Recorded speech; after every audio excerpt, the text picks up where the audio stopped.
Radio Anthropocène, à l'écoute du changement global.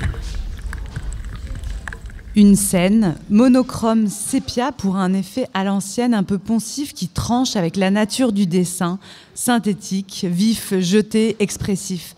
Un décalage déjà drôle au premier regard sur la planche. Au premier plan, une toile sur un chevalet. On y voit une sorte de gros lézard dans un style réaliste tout en petits traits en ombrage, de la hauteur d'un immeuble de 5 étages, dressé sur ses pattes arrière, accroché à un balcon, le regard inquiétant et le sourire plein de dents. Derrière, 2 personnages. Le premier tient la toile. Chevelure longue, chemise ample, moustache et barbe, sue à grosses gouttes, ses yeux prêts à sortir de ses orbites. C'est qu'il se fait engueuler par le second personnage, plus petit, énervé, moustache fine, costard et nœud pape, bouche grande ouverte qui postillonne « Mais enfin, mais qui voudra payer pour voir un dinosaure attaquer d'honnêtes gens ? Faut redescendre de ton nuage, là, l'artiste !»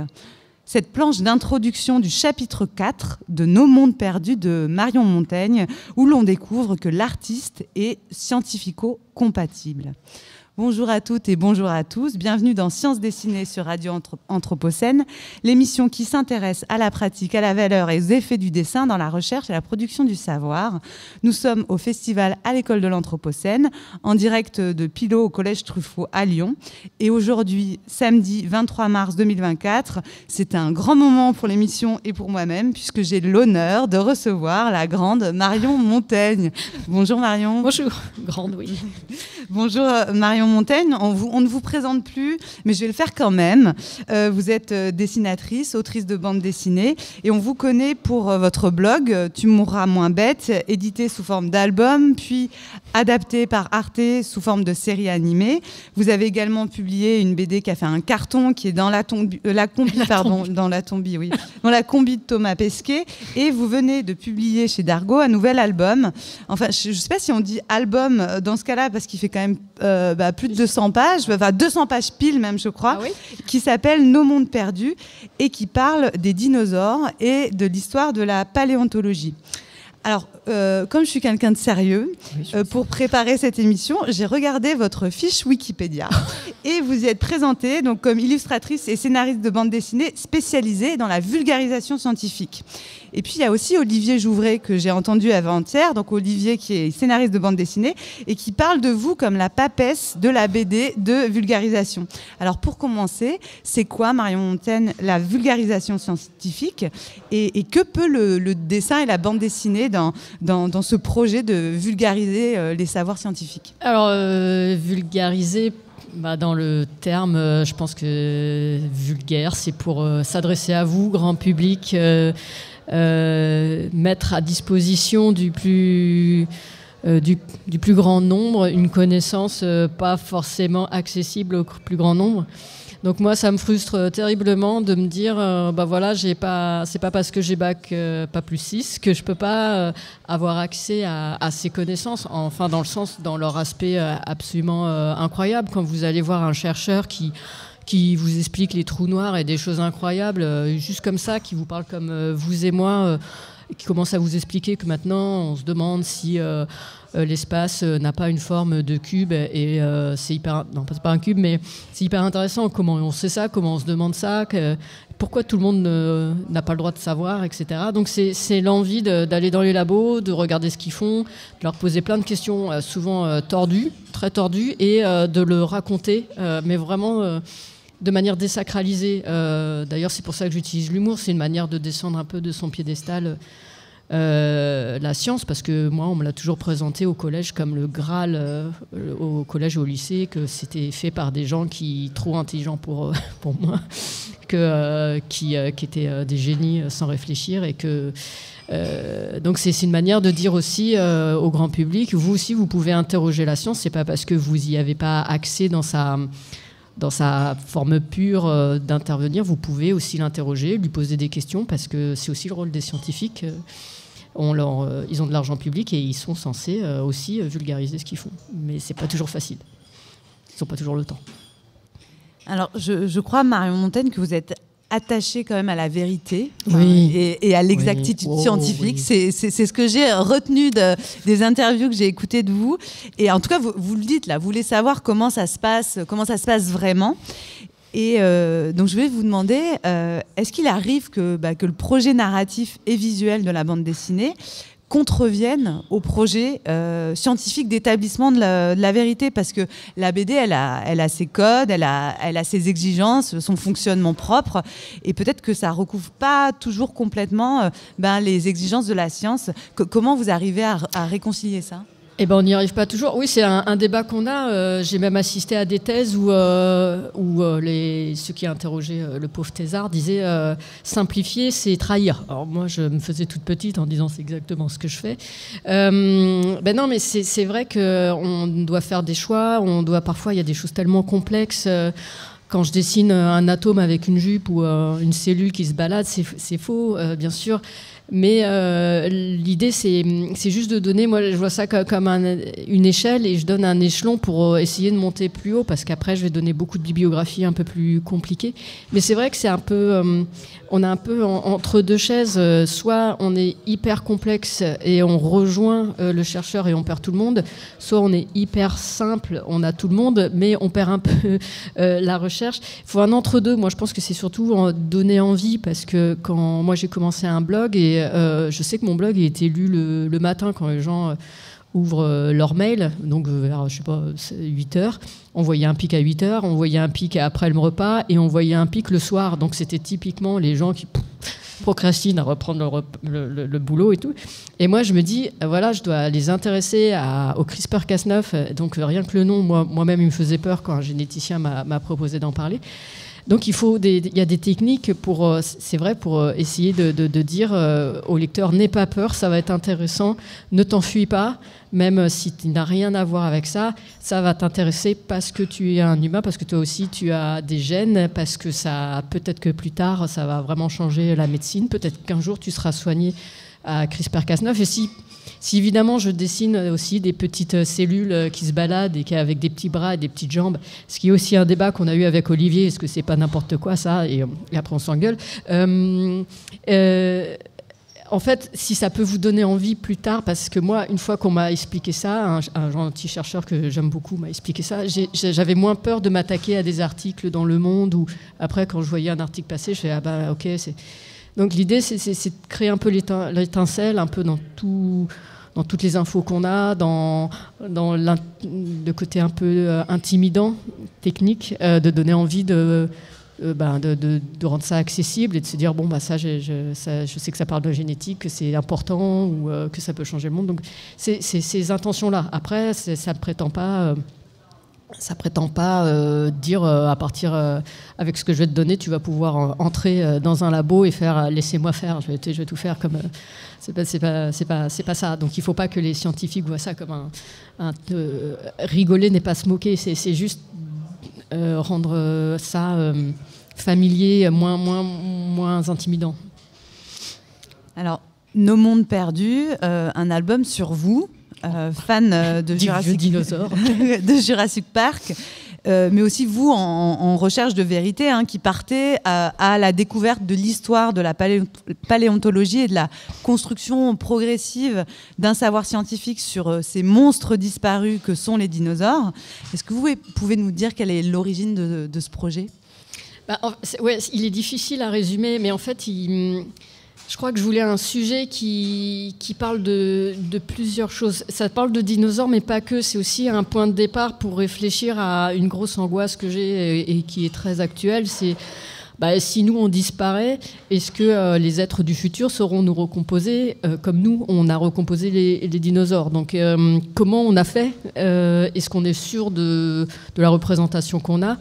Et en vérité, non.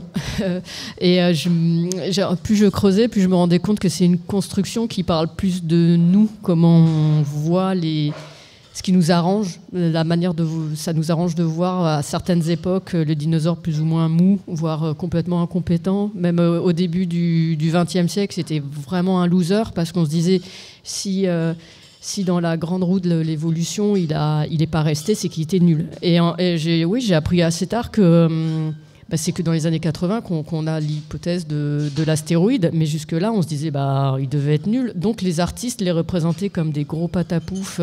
Vous les voyez souvent seuls. Alors en tant que dessinateur, on voit... Ça m'a amusé parce que moi, je me suis demandé si je voulais être illustratrice scientifique, et on voit les choix des dessinateurs. On voit qu'ils ont un peu galéré, ils ne savent pas quoi mettre comme décor parce qu'il y avait quoi comme plante. Alors vous avez 2 fougères, un palmier, et le pauvre, il est tout seul, il n'a pas de copains, enfin il a pas de rapports sociaux parce qu'on se disait c'est des lézards amorphes. Donc pendant longtemps, moi, pendant mon enfance, j'avais que des dessins de pauvres lézards seuls. C'est pas vraiment des lézards, mais des gros reptiles vraiment teubés, quoi. Et c'est à partir de Jurassic Park que je me suis pris, et beaucoup d'entre nous, on est passé de la grosse bestiole impotente à quelque chose de vif, presque volatile. Et ça a une histoire. Et moi, j'ai découvert ça via Jurassic Park, mais en vérité, Jurassic Park avait 20 ans de retard sur la recherche. Donc, c'est hyper intéressant parce que nous, on a accès à la science via l'art. Je fais de l'art, j'aime la science, et je vois à quel point ça nous imprègne et comment c'est difficile de suivre la science. Si Jurassic Park n'a pas pu aussi être au fait, c'est aussi qu'ils ne pouvaient pas faire de plumes ou de duvet en 3D, etc. Puis c'est moins cool. Enfin vrai, il faut faire venir des gens aussi pour qu'il y ait un peu de... pour que vous ayez des frissons, donc on ne va pas vous les faire avec des petites plumes rouges. Ah si, le dernier, il est rouge, mais... tout mignon. Peut-être qu'ils étaient super mignons avec des petites moustaches, on ne sait pas. Non, oui. quand même pas. Les pustules, c'est mieux que les petites plumes. Les pustules vous font un peu plus peur que... Mais je pense maintenant, ils pensent qu'ils étaient probablement très beaux, avec des couleurs très... Même des UV, comme les oiseaux qui voient des couleurs UV, etc. Donc si ça se trouve, ils étaient super beaux. Mais peut-être des connards, méchants. Certains albums de vulgarisation scientifique relèvent de l'adaptation. Je pense par exemple à Jeanne Puchol, qui était là mercredi, qui a adapté en bande dessinée un essai sociologique qui s'appelle Le genre du capital. Il y a aussi des cas où il y a des équipes qui se forment avec des duos comme la BD de Blin et Jean Covici. Vous procédez différemment, en tout cas dans cet album. Vous n'adaptez pas un ouvrage sur l'histoire de la paléontologie, vous ne formez pas un binôme avec un scientifique, vous menez l'enquête, vous partez seul à la conquête de tout un pan de l'histoire des sciences. Est-ce que vous pouvez nous parler de votre processus de travail, comment vous êtes pris ? Pour celui-là, c'est vrai que je me suis beaucoup documentée, c'était assez général. Je partais sur l'histoire en gros des dinosaures, donc à moins de trouver un historien des sciences... J'ai rencontré des paléontologues, mais femmes d'ailleurs, qui, et sans le savoir en fait, c'était des spécialistes des reptiles marins. Donc elles m'ont dit non, vous êtes plus sur le terrestre. Donc elles m'ont renvoyé vers un autre. Elles avaient l'humilité de m'envoyer vers des personnes plus spécialisées. Donc je suis allée voir un paléontologue, Ronan Alain, mais en fait, je l'ai pas beaucoup. J'ai pas pris son travail. Pour le vulgariser, si je lui ai plus demandé de relire et de me donner des conseils, parce que par exemple, des fois j'allais à la bibliothèque essayer de comprendre comment aux États-Unis on trouvait des os de mammouth, on savait pas ce que c'était, ou de mastodonte, et en fait dans les écrits je comprenais plus rien, je savais plus si les gars ils s'étaient envoyés des fémurs ou des molaires, et je lui ai dit, mais je comprends rien. Il fait, c'est normal, nous non plus. Les gars, ils ont perdu les os. Le gars, il a écrit que c'était une molaire, mais il a confondu avec l'autre. Alors, en plus, si les historiens ne savaient pas. Donc, vous vous retrouvez dans la même problématique qu'un historien, etc. Donc, lui, il était plus là pour m'aider, pour pas dire de bêtises. Mais c'est vrai que j'ai fait ma petite enquête parce que j'ai un peu peur que quand c'est un spécialiste, il faut se cantonner à sa spécialité. Lui, quoique lui, ça aurait été intéressant, c'est celui qui a trouvé le Pyroraptor, qui est dans le dernier Jurassic Dominion, donc c'est celui qui est rouge, avec des plumes rouges, et qui est français, Cocorico, ça, on le dit peu. Mais ils sont tellement spécialisés, ces gens-là, c'est tellement spécialisé dans un domaine qu'en fait, il y en a plein autour, c'est tout le labo qu'il faudrait suivre, c'est tout le muséum qu'il faudrait suivre, et Et non, de toute façon, il était assez cool. Il m'a même pas demandé ça. Il n'y avait pas un ego comme ça. Parce qu'il faut aussi savoir gérer les égos de certaines personnalités qui voudraient qu'on fasse le livre sur leur travail. Or, un scientifique, il n'est pas tout seul. Il a des confrères qui le contredisent. Il est pas il est spécialiste d'un truc, mais peut-être pas de l'autre. Donc, c'est mieux d'être un peu plus libre, mais avec des aides. Enfin, moi, je trouve, parce que je ne suis pas au service d'un... Puis ça me permet un peu de déconner et pas d'être un peu libre. Vous dites que... Enfin, je vous ai entendu dire que le dessin est une écriture. Est-ce que, pour vous, il est une écriture pour transmettre ce que vous avez compris, ou c'est aussi une écriture pour comprendre au moment où vous êtes en train de mener cette enquête? À quel moment il intervient, en fait, le dessin dans votre travail? Il intervient assez tôt parce que moi, je prends beaucoup de notes dessinées et j'essaye de me représenter ce que je comprends. Mais même les gens que je rencontre, ils essayent de me le représenter, comme ils voient comment je fonctionne. Ils se disent, bah, tu vois, c'est comme si tu prenais un truc, tu le découpais en 4, et là, je vois mieux. Mais le dessin, il vient surtout lors de l'écriture, où là, je vais essayer de trouver des astuces visuelles pour rendre compréhensibles des notions un peu compliquées. Quand j'ai bossé dans la combi de Thomas Pesquet, par exemple, il me disait il faut que j'explique les jets, les forces qui se prennent au décollage, à l'atterrissage, et comment on représente ça. Bah, en fait, il m'a donné la réponse. Pesquet, il disait c'est comme si j'avais une vache charolaise posée sur moi. Votre poids, l'accélération est telle que c'est leur poids est multiplié par... ça donne un indice de combien pèse Thomas Pesquet, vous multipliez par 8. Mais voilà, et ça permet de comprendre la sensation que ça fait d'être dans une accélération, dans une centrifugeuse. C'est vraiment comme si vous aviez quelque chose qui pesait plusieurs fois votre poids. Et donc, j'aime bien trouver des analogies pour se représenter soit au niveau de l'échelle, soit au niveau des sensations, même si, encore une fois, tout n'est pas juste à 100%. Ce n'est pas vraiment une vache qui est sur vous, c'est plus la gravité qui marche. Mais non, le dessin, c'est pour ça que j'aime ça. On peut donner des notions de taille, de proportion, de sensation à moindre coût. Enfin, je veux dire, je peux aller dans l'espace, ça coûtera pas plus cher à dessiner, que ce sera peut-être plus long, mais pas plus cher que vous racontez une histoire à la campagne. Donc c'est ça qui est cool en dessin. Et est-ce que des fois le dessin échoue à représenter? Est-ce qu'il y a des choses des sciences qu'on ne peut pas dessiner? Ah oui, déjà mon dessin à moi, mon niveau, il y a des trucs... je dis que l'espace est facile à représenter, mais j'ai un peu sué à faire je suis pas hyper très bonne pour les vaisseaux spatiaux, donc j'ai dû en faire. Et là, il y a des trucs vraiment balèzes. Là, j'ai essayé de faire quelque chose sur les ondes gravitationnelles. J'ai bien sué. Mais c'est pas tant une question de dessin, c'est de trouver des analogies avec de l'impalpable, quoi. Là, on était sur l'astrophysicien qui m'a aidé. Il a pris plusieurs mails pour m'expliquer. Enfin, c'est irreprésentable puisque c'est l'espace qui se dilate et qui se contracte. Donc même quand je dessine un espace qui se dilate, ceux qui sont dedans ne s'en rendent pas compte, donc on ne devrait pas le voir. Donc, d'un côté, on peut visualiser parce qu'on est des êtres assez visuels, mais en même temps, il y a des choses qui ne sont pas visuelles. C'est un support visuel pour des éléments qui ne le sont pas toujours. Donc, ouais, des fois, c'est un peu frustrant. C'est pas facile. On sait que c'est une vue de l'esprit.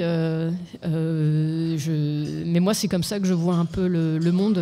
Toujours j'essaie de visualiser, d'imaginer, d'avoir toujours une représentation même du monde. C'est quoi d'être au milieu d'un microbe, J'ai une vie passionnante. Mais je trouve ça super intéressant. C'est vrai que mais je pense que j'échoue sur certaines notions qui doivent être plus, je sais pas, mathématiques. Les mathématiques, je cale, j'avoue. Je suis plus à l'aise en biologie qu'en physique, visuelle, et que ouais, vraiment les mathématiques pures. Et ouais. Oui, ça, plutôt les dinosaures que l'algèbre, quoi. Oui, oui. Ouh là. Il y a une sorte de mise en abîme dans nos mondes perdus sur le lien possible entre science et dessin. En tout cas, sur le dessin comme outil de représentation et cette science particulière qu'est la paléontologie, puisque vous montrez comment, en matière de dinosaures, la connaissance, elle s'est construite de manière progressive, à la fois grâce aux découvertes de fossiles notamment, mais aussi grâce au travail d'interprétation dessinée des paléo-artistes. Alors aujourd'hui, on voit se multiplier les expériences de collaboration entre des dessinateurs et des scientifiques, mais il y a souvent un rapport de commande où le dessin il vient après la construction du savoir comme un moyen de diffuser des connaissances qui préexistent. Et c'est pas du tout comme ça que ça se passe dans le livre. En tout cas, les artistes, ils co-construisent presque les connaissances avec les savants. Est-ce que cette possibilité de co-construction c'est quelque chose que vous avez trouvé dans votre, au cours de vos différents travaux, et notamment pour votre blog Tu mourras moins bête, puisque vous avez rencontré plein de scientifiques différents. Est-ce que c'est possible en fonction des disciplines peut-être ou des personnes? J'aurais pas la prétention d'avoir exploré à ce point-là. Là, on parle vraiment de défricheurs qui ont dû vraiment travailler main dans la main avec des chercheurs sur vraiment la représentation qu'on n'avait jamais fait d'animaux. Mais je sais qu'il y a des trucs... moi, c'est pas plus dans la représentation, c'est plus dans l'explication. Je sais que des fois, c'est un peu... utilisé dans les écoles en introduction, un peu, mais pour un peu détendre l'atmosphère, toujours pour ce côté attirer l'attention, dire prendre par la main et dire ça peut être intéressant. Mais je pense pas que j'ai révolutionné le visuel, loin de là, parce que ça, c'est vraiment, je me suis rendu compte que c'était vraiment un travail à part et particulier d'être dessinateur scientifique. J'ai vu ça au muséum d'histoire naturelle où le paléontologue il regardait un dessin, il fait non, mais un super beau dessin hein, que vous voyez hyper technique avec tous les petits traits. Il a dit à l'illustrateur ça va pas la tête, ça va pas la tête du dinosaure. Donc c'était une sorte de vélociraptor effilé, et il fait maintenant on sait que le cou était plus allongé, plus à l'horizontale, pas comme une poule, mais plus allongé comme ça. Et là je lui fais mais comment vous savez ça?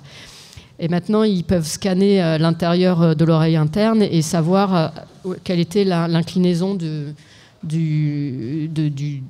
la tête du dinosaure, et ils savent s'il était plutôt comme ça.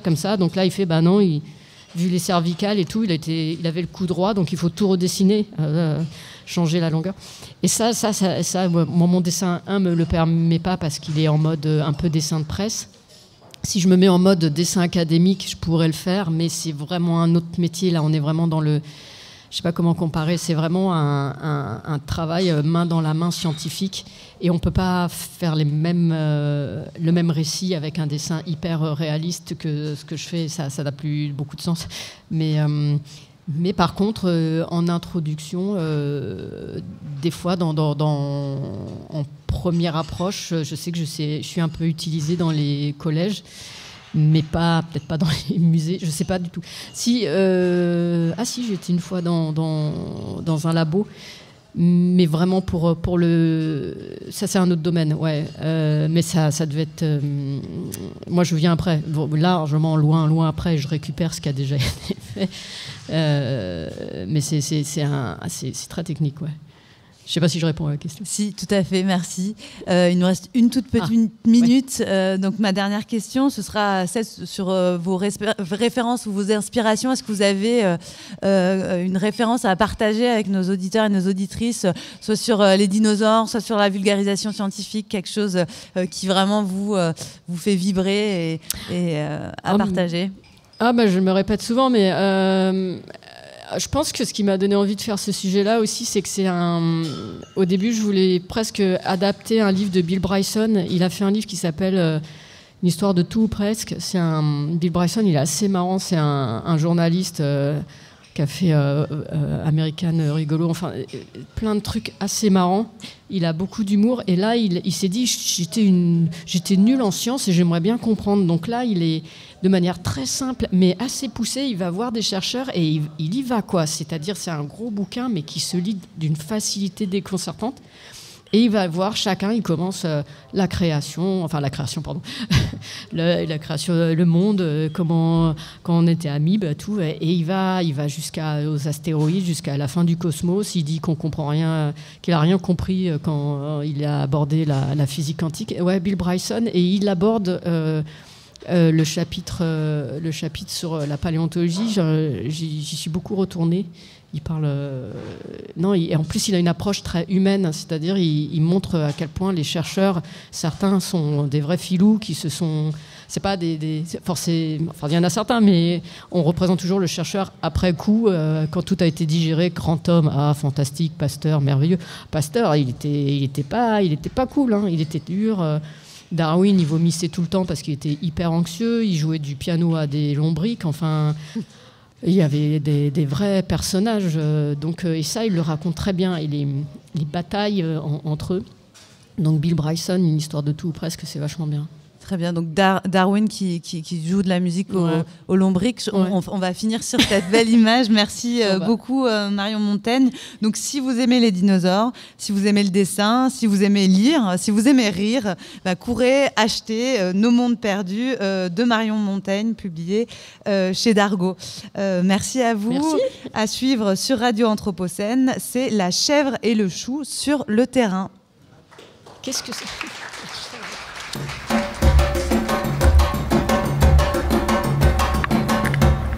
Radio Anthropocène, à l'écoute du changement global.